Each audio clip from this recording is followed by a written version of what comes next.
안녕하세요. 한 주간의 이슈를 쉽고 재밌고 날카롭게 풀어드리는 이슈체크 시간입니다. 김주영 기자입니다. 오늘도 막힘없는 경제 분석 김수원 MTA 기업경제센터장님과 함께하겠습니다. 예, 안녕하세요. 안녕하세요. 도널드 트럼프 미국 대통령의 관세 불확실성으로 세계 각국의 경제가 혼돈에 빠졌습니다. 오락가락하는 정책 속에 미친 관세다, 대체 누가 설계했냐 이런 말도 나올 정도입니다. 트럼프 대통령의 경제 책사인 스티븐 마이런 미국 백악관 경제자문위원장이 지난해 11월 작성한 이른바 마이런 보고서가 뒤늦게 주목을 받고 있는데요. 대체 어떤 내용이 들어갔는지 알아보고 지금의 미국의 관세 정책이 미국 경제의 방향성 측면에서 맞는지에 대해서도 생각해보는 시간 갖겠습니다. 예, 지금 다들 뭐 시장에서 워낙 좀 많이 알려져 있고 민감해하는 이슈 관세 전쟁 맞습니다. 이게 굉장히 심각한 주제인데 약간 코미디 같은 느낌이 들어요. 왜냐하면 16일 날 백악관 홈페이지에 게재된 대중 관세율이 몇 퍼센트인 줄 아세요? 지금은 몇 퍼센트로 알려져 있어요. 대중 관세율이. 대중 관세율이 200 이상 나와서 네. 시장이 놀랐던 기억이 있습니다. 맞아요. 원래는 지금까지 사람들이 알기로는 145%로 알려져 있는데 네. 16일 날 백악관 홈페이지에 대중 관세율이 245%로 게재가 된 거예요. 그러니까 즉각적으로 중국의 관영 매체들은 이거 장난치냐, 이거 국제적 농담 아니냐 이런 반응까지 나올 정도로. 근데 백악관은 여기에 대해서 정확한 설명을 안 해주는데 우리 외신들이 추정하기로는 중국의 일부 품목들이 245%가 나올 수 있답니다. 예를 들어서 중국에서 미국으로 들어가는 네. 주사기 같은 거는 이번에 관세 전쟁 전에도 관세율이 100%였대요. 네. 그러면 그 100%에다가 지금 공식적으로 때리고 있는 145%를 더하면 245%가 되죠. 그러니까 이제 몇 개 품목의 관세율이 245%인 거는 맞는 것 같은데 이걸 백악관에서 홈페이지에 대중 관세율이 245%다 하면서 구체적인 설명도 안 해놓으니까 사람들을 어리둥절하게 만들죠. 그래서 이게 마치 지금 코미디 같은 네. 그런 느낌도 들기는 한데 지금 현재 관세 상황을 보면 중국을 제외한 75개국의 상호 관세가 지금 90일 정도 유예가 돼 있죠. 네. 우리나라도 이게 25% 정도 두들겨 맞았었는데 일본은 24% 정도, 그다음에 EU도 한 20%대고 베트남이 좀 많이 얻어맞은 것 같은데 이 중국 제외한 75개국의 상호 관세가 지금 90일 정도 유예가 되어 있는 그런 상황입니다. 실제로 미국의 역사적인 관세율을 한번 보면요, US Effective Tariff Rate를 이렇게 보면 네. 실효 관세라고 하죠. 네, 이게 1900년대 초반에는 조금 높았어요. 그러다가 계속 지속적으로 떨어지잖아요. 이 구간이 굉장히 높아졌는데 이게 이제 세계 대공황쯤인데 네.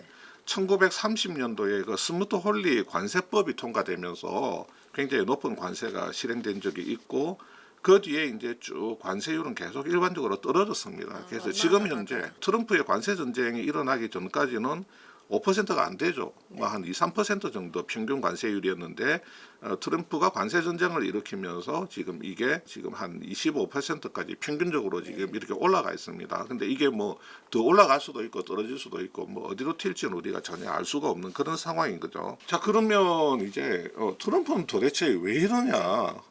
왜 이렇게 약간 우리 속된 말로 또라이 같은 짓을 하고 있느냐? 올해 2월 18일 날 김용범 전 기획재정부 차관의 페이스북에 마이런 보고서라는 게 소개되어 있습니다. 네. 그러면서 김 전 차관이 뭐라고 이야기하냐면 트럼프 2기 정책을 이해하는 가장 기본이 되는 보고서다 이렇게 이야기를 하거든요. 근데 사실은 이 마이런 보고서라고 하는 것은 올해 1월 달에 일본 리츠메이칸 대학의 이강국 교수가 처음으로 이런 게 있다고 소개를 합니다. 근데 김용범 차관처럼 정부에서 경제 정책을 했던 관료가 2월 달에 이걸 조금 더 넓은 시각에서 본인의 생각까지 곁들인 페이스북 글을 올리면서 굉장히 언론 매체에도 많이 그 이유로 인용이 되고 했거든요. 이 마이런이라고 하는 사람은 스티브 마이런은 미국 하버드 대학에서 경제학 박사를 받았고 네.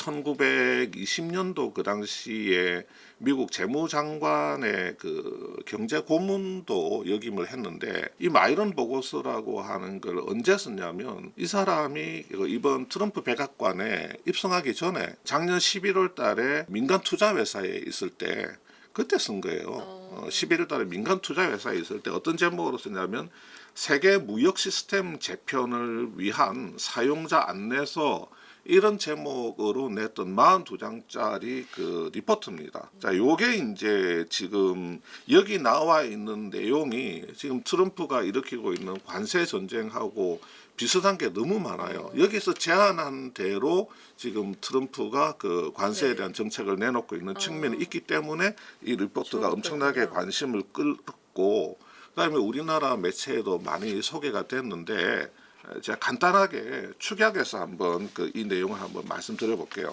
이 스티븐 마이런의 생각은 뭐냐면 보시는 것처럼 미국과 교역하는 전 세계 국가는 미국의 정당한 대가를 지불해야 된다 이렇게 이야기를 합니다. 왜 전 세계 국가가 미국의 정당한 대가를 지불해야 되지? 마이런은 뭐라고 이야기하냐면 야, 전 세계 모든 국가들이 기축통화인 달러를 기반으로 하는 그 무역 시스템을 갖고 있지 않느냐. 세계 무역의 지급 결제 수단이 달러잖아요. 그러니까 달러 중심으로 하는 무역 시스템을 활용하고 있고 또 미국이 세계의 안보 우산 역할을 하고 있지 않느냐. 그러면 우리 미국한테 정당한 대가를 지불해야 되는데 아무런 대가도 지불하지 않고 우리 미국만 계속 희생당하고 있다. 이런 이야기를 하고 있거든요. 자, 이 스티븐 마이런은 미국은 다른 나라하고 다르다. 뭐가 다르냐. 원래 통상적으로 보면 어떤 한 나라가 뭐 수출이 잘 돼서 달러를 많이 벌어들이잖아요. 그러면 그 자국의 통화는 어떻게 됩니까? 자국의 통화 가치는 약세가 되겠죠. 높아지죠. 네. 수출을 해서 달러를 많이 갖게 되니까 자국 통화 가치는 높아지니까 그 뒤로는 또 수출이 잘 안 된단 말이에요. 그래서 이제 자국 통화 가치가 또 떨어지게 되면 그러면 이제 또 수출이 좀 잘 되고 그래서 이 수출을 해서 달러를 많이 벌어들였다가 자국 통화 가치가 높아지면 또 수출이 감소하고 무역 적자로 가기도 하고 그래서 또 자국 통화 가치가 떨어지게 되면 또 수출을 잘 해서 무역 흑자를 내기도 하고 이게 자꾸 균형점이 맞아간다는 거죠. 근데 미국 같은 경우는 기축 통화를 갖고 있다 보니까 전 세계 모든 나라들이 다 달러를 갖고 싶어 해. 달러를 쟁여놓고 싶어 하니까 달러는 전반적으로 항상 강세인 거죠. 항상 강세인 거죠. 항상 고평가 받고 있는 거예요. 달러는.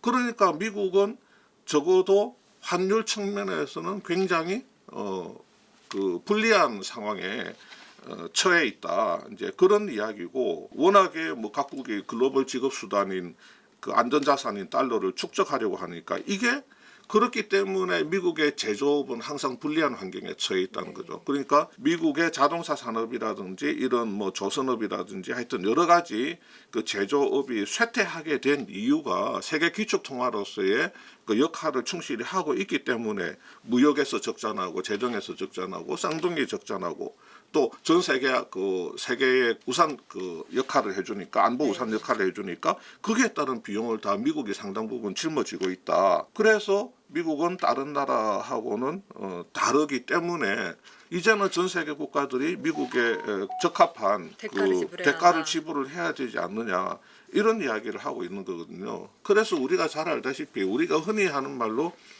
미국의 수출품은 국채다 이런 이야기를 하죠. 그러니까 다른 나라 무역 적자가 나고 재정이 빵꾸가 나니까 다른 나라한테 국채를 팔아가지고 갖고 온 돈으로 재정을 운영을 한다는 거죠. 그러니까 미국 그 수출품은 국채라는 이야기가 있을 정도로 지금 다른 나라들은 대미 무역을 통해서 흑자를 내고 미국은 적자를 보면서 국채를 찍어서 다른 나라한테 팔아서 운영을 하고 이게 이제 무슨 그 세계 경제의 어떤 기본 시스템인 것처럼 그렇게 이제 굳어져 있는 이걸 마이런은 이걸 좀 깨겠다 뭐 이렇게 이야기를 하는 겁니다. 자, 그래서 마이런의 기본적인 생각은 미국의 제조업을 좀 되살려야 된다는 거거든요. 자, 미국의 제조업을 되살려서 무역 적자를 좀 줄이고 또 재정 적자도 좀 줄여서 미국의 그 경제를 좀 더 활성화시켜야 된다. 예. 뭐 그런 생각을 갖고 있는 거예요. 그래서 그런 목표 하에 전 세계 모든 나라를 적하고 친구로 구별을 합니다. 어떤 놈이 에너미고 어떤 놈이 프렌드인지 그거를 구별해 가지고 적에게는 가혹한 그 비용을 치르게 하고 또 친구한테는 조금 더 유리한 그런 대우를 해야 된다. 적과 친구를 구별해서 대접을 해야 된다라는 생각을 갖고 있거든요. 그래서 그 수단으로 갖고 나온 게 뭐냐? 그게 보시는 것처럼 관세입니다. 관세. 마이런이 이제 보고서에서 주장하는 게 관세 처맞기 싫으면 미국 제품을 더 사라. 미국에 투자해서 미국에 공장 지어라. 네. 그 다음에 국방비 더 내라. 이런 거 해야 된다는 거죠. 관세를 1차적으로는 협상의 수단으로 활용을 해야 된다. 그래서 미국으로 달려와서 협상해라. 그렇죠. 미국 제품 더 사고 미국에 직접 투자 들어오면 관세 좀 봐주는 거고 이런 거 안 하면 엄청난 이제 관세로 이제 두들겨 패야 된다. 뭐 그런 이야기를 하고 있는 겁니다. 그 다음에 이제 두 번째로 그 이야기를 하는 게 이게 뭐냐면 이 미국이 기축통화국이잖아요. 근데 달러 약세를 유도를 해야 된다고 이야기를 합니다. 이 이야기는 사실은 조금 모순적이죠. 자, 기축통화라고 하는 것은 그 통화로서의 매력이 있기 때문에 모두가 갖고 싶어하는 그렇죠. 모두가 갖고 싶어하는 통화이기 때문에 항상 그 수요가 있죠. 항상 이 통화에 대한 수요가 있기 때문에 기축통화를 우리가 약세로 갖고 가기는 어려운데 마이런은 이 기축통화의 약세를 유도를 해야 된다. 그러면 한번 보세요. 자, 뭐 달러를 외환을 보유를 하고 있고 또 미국 국채 형태로 갖고 있는데 근데 달러나 미국 국채의 가치가 떨어진다. 달러 약세로 달러 자산의 가치가 떨어진다. 그러면 그 물건을 누가 사고 싶겠어요? 사고 싶은 사람이 없겠죠. 맞습니다. 앞으로 가격이 떨어질 물건을 내가 살 이유는 없잖아요. 그래서 마이런은 여기에 강제성을 부여해야 된다는 겁니다. 어떻게 하냐면 이 보시는 것처럼 마르라고 협정을 해야 된다. 이 마르라고라고 하는 거는 김주현 기자도 아시죠? 마르라고가 뭔지. 트럼프 리조트 네. 이름으로 알고 있습니다. 맞습니다. 미국 플로리다 팜비치에 있는 그 트럼프 리조트잖아요. 뭐 자기 별장처럼 활용하는데 이 마르라고의 세계 정상들을 불러 모아 가지고 환율 조정, 통화 가치에 대한 협상을 해야 된다. 21세기판 플라자 협정을 해야 된다는 거예요. 1985년도에 미국 맨하탄에 있는 그 플라자 호텔에서 미국, 일본, 뭐 독일, 프랑스 이런 나라 정상들이 모이잖아요. 그 당시에 뭐 일본은 어마어마하게 잘 나가는 나라였죠. 막 하이테크 전자제품 같은 거 뭐 미국에 엄청나게 수출하고 그다음에 미국의 맨하탄이나 주요 지역에 굉장히 가치 있는 부동산들을 사고 또 미국의 간판급 뭐 영화사 제작사도 뭐 사고 이러면서 일본 경제 화랑이던 시절에서 네. 대중문화도 가장 그럼요. 발달했던 그러니까 대미 시기라고. 무역 흑자를 엄청나게 내고 있었던 나라죠. 그러니까 일본 비롯해서 대미 무역 흑자가 많은 주요 이제 선진국들을 다 불러 모아가지고 통화 가치를 올리라고 합니다. 너네들 통화 가치 올려라. 우리 못 살겠다. 우리 달러 약세를 좀 갖고 가야 되겠다. 거기에 이제 일본도 서명하고 다 서명을 합니다. 그렇게 하겠다고. 그 뒤에 예를 들어서 일본 엔화 같은 경우는 달러 엔 환율이 뭐 한 250엔에서 120엔까지 떨어지게 되죠. 상대적으로 엔화가 그만큼 강세로 가게 되죠. 그러니까 그 이후에 일본의 뭐 거품 경제가 빠지고 잃어버린 하면서 70년을 보냈죠. 그렇죠. 뭐 잃어버린 뭐 수십 년 하는 게 사실은 플라자 그 협의회 협정에서 출발됐다 하는 게 이제 정설처럼 그렇게 굳어져 있는 거거든요. 그러니까 그런 거를 지금 마르라고 협정, 마르라고 합의 같은 거를 하라고 하는 겁니다. 근데 이제 더 놀라운 것은 뭐냐면 어떤 이야기를 하냐면 그러니까 마르라고 해서 각국의 그 중앙 정상들을 불러 모아 가지고 야 너네들 이제 돌아가면 중앙은행 총재를 불러 가지고 뭐 무역 대금 결제라든지 불협불급한 그런 달러를 빼놓고는 다 달러 시장에 내다 팔아라. 그러니까 달러를 시장에 내다 팔면 당연히 달러 가치가 떨어지겠죠. 통화 약세로 가게 되겠죠. 그죠? 그런 걸 이제 하라고 하면서 또 하나 이제 마이런이 제시를 하는 게 뭐냐면, 야, 우리가 그 안보 우산을 제공해 주는데, 우리가 우산을 제공해 주는 나라에 대해서는 미국 국채를 더 사도록 의무적으로 매입하도록 하는데, 심지어 어떤 단계까지 나가냐면, 보통 전 세계 국가들이 가지고 있는 미국 그 국채가 10년 이하잖아요. 보통 10년 그 이하의 국채를 갖고 있는데, 이걸 미국이 100년 초장기 국채를 교환해서 이걸로 바꿔주도록 그렇게 하라는 거예요. 그러면 미국 입장에서는 이자를 좀 아낄 수 있을 거고. 그렇죠. 네. 예. 그러니까 내가 김주영 기자한테 돈을 뭐 한 1억을 빌려줬어요. 네. 근데 김주영 기자가 만기 내가 이제 이제 야 뭐 상환일 다 됐는데 돈 달라고 그러니까 야 100년 뒤에 갚을게 하면서 네. 100년짜리 차용증 써주겠다는 황당하잖아. 그건 나 때리고 싶잖아요. 그거가 똑같은 이야기거든. 지금 전부 다 10년 이하의 그 미국 국채를 보유하고 있는 국가들, 그런 나라들한테 가가지고 야 그거 전부 다 100년짜리 초장기 국채로 바꿔준다. 근데 심지어 무이자야. 이자도 네. 받지 마. 이런 식으로 해야 된다. 이게 이제 마이런 보고서에 나와 있는 내용이고, 또 뭐라 그러냐면 좀 미적미적되고 뭔가 그 미국에 안 따라오는 그런 나라들에 대해서는 국채 이자를 다 주지 말라는 거예요. 야 달러 사용료, 국채 이용료 또는 뭐 달러 이용료 개념으로 네, 달러 이자 이용료. 중에서 일부를 국채 그 이용료 개념으로 차감하고 지급해야 된다. 이런 식으로까지 이제 나가는 겁니다. 그래서 마이런 보고서가 처음에 이 마이런이 이 리포트를 냈을 때 사실은 약간 또라이 뭐 네. 무슨 개소리야 이런 취급을 받다가 이 인수가 친구가 실현됐잖아요. 백악관 경제자문위원장이 되고 그 다음에 트럼프가 굉장히 급격한 관세 정책을 내놓으면서 어라 마이런 보고서처럼 하네. 그래서 갑자기 이제 이 보고서가 야 이 보고서대로 지금 움직이고 진행되는데 있다. 그럼 1단계로 관세가 실행이 됐어. 네. 그러면 2단계가 말을 하고 협정이잖아요. 네, 아직 환영해줬죠. 이까지는 가진 않았지. 네. 아직 이까지는 가진 않았는데 그러면 뭐야? 이 단계로까지 가는 건가? 우려도 나오고 있겠네요. 그렇죠. 그러면 네. 이제 결국은 관세 전쟁에서 뭘로 가느냐. 그 다음에는 이제 환율 전쟁으로 이제 옮겨가는 거 아니냐. 뭐 이런 이야기들이 뭐 자연스럽게 지금 나오고 있는 거죠. 그래서 전 세계 국가들이 지금 90일 상호관세 유예는 받기는 했지만 뭐 90일이 그게 생각보다 이제 짧은 기간일 수가 있고 그러면 그 이후에 어떻게 되느냐. 이 90일 동안에 뭐 이제 여러 나라들이 미국하고 협상을 하겠죠. 뭘 사겠다, 뭐 갖다 바치겠다 그렇게 할 텐데 지금 90일 이후 그 다음에 미국하고 중국하고 지금 완전히 치킨 게임 하듯이 하는 거 요거는 뭐 이제 많은 또 학자들이 그래도 뭐 대타협을 하지 않겠느냐라고 이야기를 하고 있기는 한데 좀 미국의 스탠스도 보면 좀 중국하고 이렇게 가서는 안 되겠다는 생각을 하기는 할 거예요. 근데 누가 먼저 대화에 물꼬를 트느냐 그런 문제가 있는 것 같고 자 그러면 지금 아까 말씀드린 대로 4월 9일 날 상호 관세는 90일 유예한다고 발표를 했잖아요.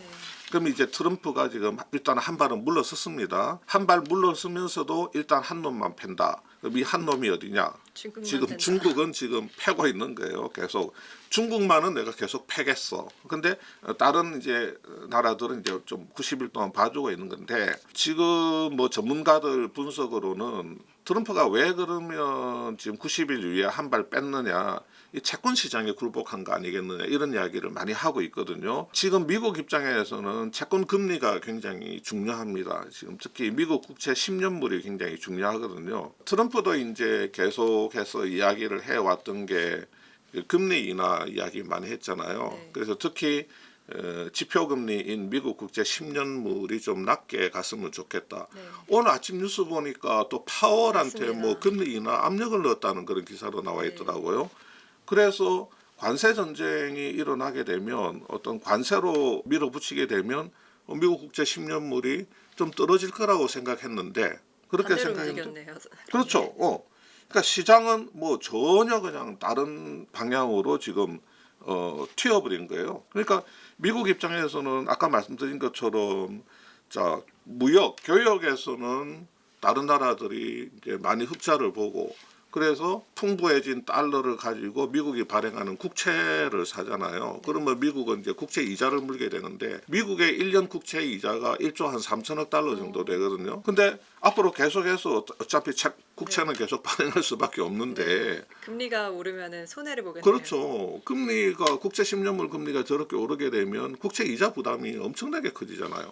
그러면 재정 적자에도 막대한 영향을 미치니까 어떻게 하든지 지금 국채 이자율은 낮게 가는 게 좋고 또 미국 10년물 국채 같은 경우는 모기지 금리에도 연동이 돼 있거든요. 그러니까 미국의 이제 일반 국민들 가계부채하고도 연결이 그렇죠, 그렇죠. 되겠군요. 가계부채하고도 직접적으로 연동이 돼 있기 때문에 근데 이 국채 10년물 금리가 4월 7일 날 뭐 3.8%, 9%, 3.86%에서 이틀 뒤인 4월 9일 날 4.5%까지 네. 급등했거든요. 그러니까 이틀 만에 한 0.6% 포인트 남짓 상승했잖아요. 이렇게 단기간에 오른 적이 없죠. 없죠. 예, 한 20몇 년 만에 처음이라고 하는데 한 이틀 사이에 10년물 국채가 0.6%포인트나 오르는 거는 좀 생각하기가 어려운 상황인데 이런 상황이 실제로 벌어지니까 트럼프가 또 하겠다는 거예요. 뭐지? 채권 시장이 이렇게 민감한가? 어라? 계획대로 안 되네. 마음대로 왜 안 이러지? 되네. 아, 짜증나. 뭐 이렇게 되면서 서둘러서 30일 상호 관세 유예 발표했다. 이런 이야기가 이제 정설인데 채권 금리 왜 이렇게 급격히 올랐을까요?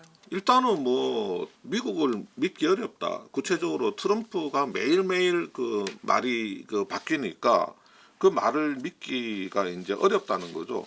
네. 근데 뭐 일반적으로 뭐 경제가 불확실하고 또 뭐 관세 전쟁으로 그 주식 시장이 타격을 좀 받았잖아요. 그렇게 되면 안전자산 피신 심리가 있으니까 국채 쪽으로 돈이 몰리잖아요. 그러면 국채 가격은 떨어지니까 네. 국채 가격이 떨어지니까 금리는 국채 아니 오르고. 국채를 선호하게 되니까 국채 가격은 오르죠. 네. 그러니까 국채 금리는 그 반대로 가게 되니까 국채 금리는 떨어지게 되죠.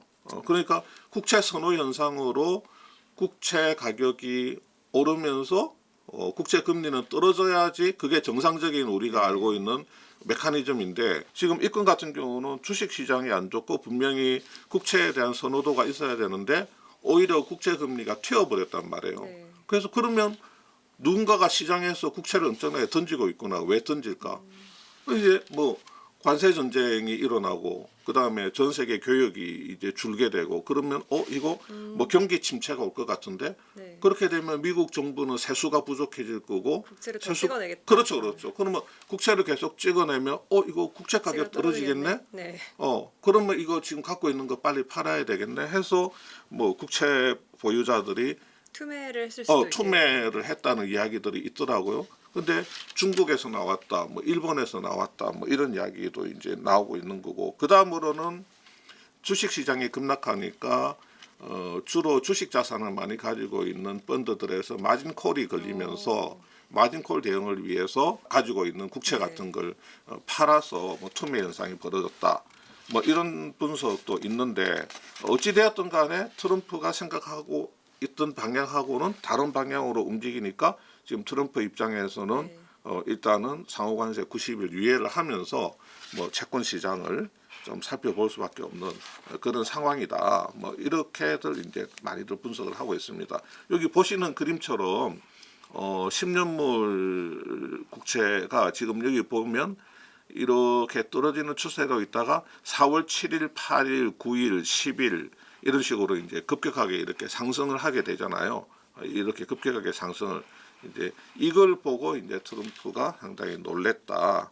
뭐 그런 이야기를 하고 있습니다. 그런데 이 뭐 마이런 보고서가 처음에 나왔을 때도 경제학자들이 그 관세 비용 부담은 결국은 미국의 수입업자들이 지게 되는 거고 미국 소비자들이 미국 국민들이 지게 되는 건데 이거 문제 있지 않느냐 이렇게 이야기했을 때 그 마이런이 뭐라고 이야기했냐면 전 세계 국가들이 미국하고 교역해서 흑자를 많이 버는 나라들은 이 매력적인 미국 시장을 포기할 수 없기 때문에 결국은 돼 있다. 관세 부담을 지들이 질 거다. 자기들이 질 거다. 그래서 20%까지는 관세를 때려도 미국의 이익이다. 지금 미국의 평균 관세율이 한 3%대인 상황에서 20%까지 올려도 상관없다. 이런 식으로 이제 분석해 놓으니까 뭐 트럼프 입장에서는 아 그런가 한 20%까지는 기본적으로 때리고 가도 되겠구나. 엄청난 자신감이. 예, 예, 뭐 그렇게 이제 생각을 했을 수도 있는 것 같아요. 자 그러면 전 세계 경제학자들은 과연 이걸 어떻게 보고 있느냐, 관세 전쟁을 어떻게 보고 있느냐, 그 사람들은 어떻게 분석하고 있고 어떤 식으로 전망하고 있느냐. 그냥 한 네 사람 정도 언론에 소개된 그 의견을 간단하게 보면 지금 미국 피터슨 국제경제연구소장은 어떻게 이야기하냐면 미국은 중국으로부터 필수적인 물품을 공급받고 있기 때문에 이거 단기적으로 대체 불가능하다는 거예요. 네. 근데 이거를 뭐 국내에서 생산하려고 해도 엄청난 비용이 들어가기 때문에 이 중국으로부터의 수입을 극적으로 줄이거나 감소시키려고 할 때 발생하는 그 공급 충격 때문에 1970년대와 같은 스태그플레이션이 야기될 수가 있다.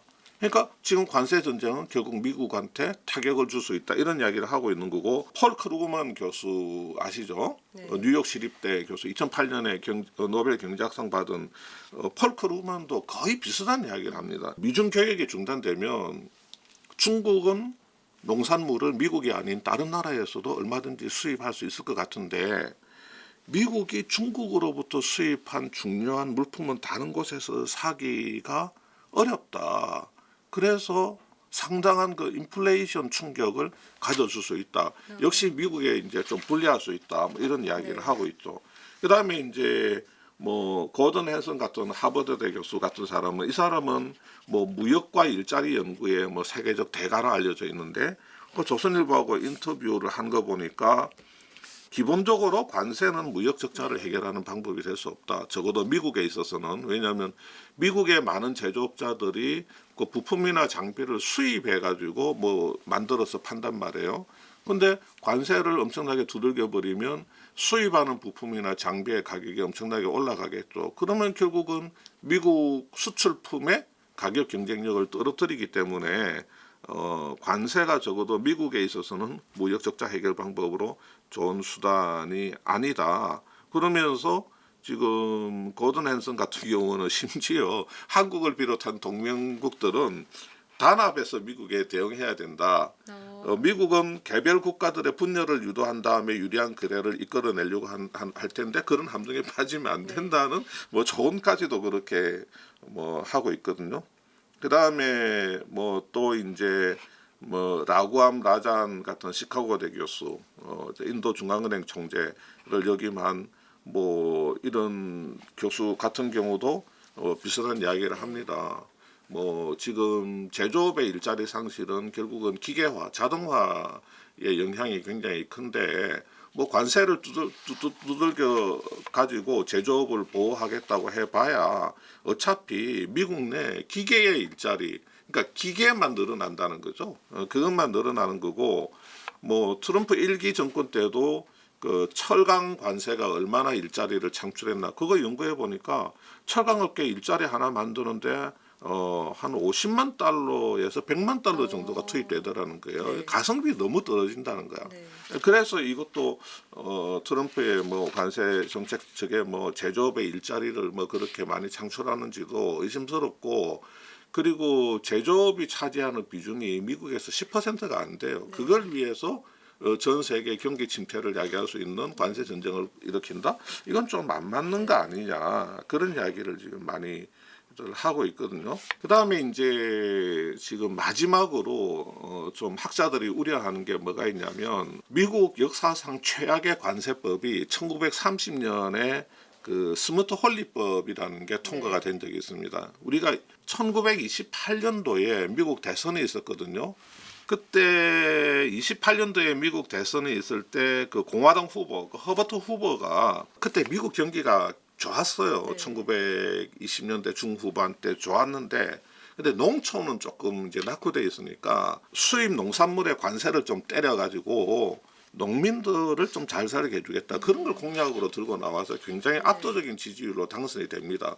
근데 딱 당선되고 나니까 농민들뿐만 아니라 많은 제조업자들이 우리가 만드는 제품도 그 수입 관세 좀 많이 때려서 우리 좀 뭐 살려달라 보호해달라 그런 로비들이 엄청나게 많이 들어와 버리니까 공화당에 이제 홀리 의원하고 또 스무트 의원 두 사람을 시켜가지고 관세위원회를 너네들이 공동으로 이끌면서 관세법을 한번 만들어 봐라. 그래서 이 두 사람이 이제 주도해가지고 한 870개 정도 되는 그 품목의 수입 품목의 평균 관세율을 한 59%까지 해가지고 이걸 또 의회에서 이게 통과가 돼요. 극적으로. 통과가 됐는데 사실은 그게 1930년대 통과가 됐고 1년 전인 1929년부터 사실은 그 세계 그 공황으로 접어들게 되잖아요. 1929년에 네. 저 월가 대폭락 사태도 29년 10월 달에 있었고 그러니까 하필이면 시기적으로 아주 묘한 시기에 이런 관세법이 통과되다 보니까 그 다음에는 뭐 농민들도 작살나고 제조업도 작살나고 뭐 유럽에서 뭐 보복 관세 때려버리고 뭐 전 세계 국가들이 미국 상대로 관세율 높여버리고 그러니까 미국도 작살나고 다른 나라 경제들도 작살나고 세계 공황이 이제 더 깊어지게 되는 하나의 그 계기가 되었는데 이거 혹시 이게 100년 만에 되풀이하는 거 아니냐.